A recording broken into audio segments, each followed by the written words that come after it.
Emotionally വീക്കായി പോകുന്നു, mentally വീക്കായി പോകുന്നു. നമുക്ക് നമ്മളെ തന്നെ സന്തോഷത്തോടെ കൊണ്ടുപോകാൻ കഴിയാതെ വരുന്നു. ഇതിനെ ഒന്ന് ആഴത്തിൽ പരിശോധിച്ചാൽ നമുക്ക് മനസ്സിലാവും. ശരിക്കും എവിടെയാണ് നമ്മൾ ഈ വീക്ക്നെസ് നമ്മളെ ബാധിച്ചതെന്നുള്ളത്. അത് നമ്മുടെ ഉള്ളിൽ തന്നെ ഉണ്ടായൊരു കാര്യമാണോ? അതോ മറ്റുള്ളവരെ കൊണ്ടോ സാഹചര്യം കൊണ്ടോ നമുക്ക് അനുഭവപ്പെട്ടതാണോ? മറ്റുള്ള ആൾക്കാരുടെ ഇടപെടലുകൾ കാരണം നമ്മൾ ബുദ്ധിമുട്ടിലേക്ക് പോയതാണോ? ഏതാണ് ആ സ്റ്റേജ്? ആ വീക്ക്നെസ്സിലൂടെ പോകുന്ന ആൾക്കാർക്ക് തിരിച്ചറിയാൻ പറ്റും.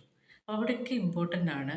ഓരോ ആൾക്കാർക്കും ഓരോ സ്വഭാവമുണ്ട്, ഓരോ ആൾക്കാർക്കും ഓരോ രീതിയുണ്ട്, ഓരോ ആൾക്കാർക്കും അന്നേരത്തെ ഓരോ ആവശ്യങ്ങളുണ്ട്. പല ആൾക്കാർക്കും ദേഷ്യമുള്ള ആൾക്കാരുണ്ടാവും, നമ്മളോട് വാശിയുള്ള ആൾക്കാരുണ്ടാവും, നമ്മളെ സന്തോഷിപ്പിക്കുന്ന ആൾക്കാരുണ്ടാവും. അതോടൊപ്പം ചെറിയ ചെറിയ വിജയങ്ങൾ ആഗ്രഹിച്ച് മറ്റുള്ളവരെ ബുദ്ധിമുട്ടിക്കുന്ന ആൾക്കാരുണ്ടാവും. ഇങ്ങനെയുള്ള പല രീതിയിലുള്ള ആൾക്കാരുമായി ചേർന്ന് ഇവരെയൊന്നും തിരിച്ചറിയുക പോലും ചെയ്യാതെ അവരുമായി കണക്റ്റഡായി നമ്മളുടെ ജീവിതം പല രീതിയിൽ മുന്നിലേക്ക് പോകുമ്പോൾ മറ്റുള്ള ആൾക്കാരുടെ ഇടപെടലുകൾ എങ്ങനെ വന്നാലും നമ്മളെന്ന് പറയുന്ന വ്യക്തിയെ അത് തളർത്താതെ മുന്നോട്ട് കൊണ്ടുപോകണം എന്നുണ്ടെങ്കിൽ നമ്മളെ സ്ട്രോങ് ആക്കി നമ്മൾ കൊണ്ടുപോകണം.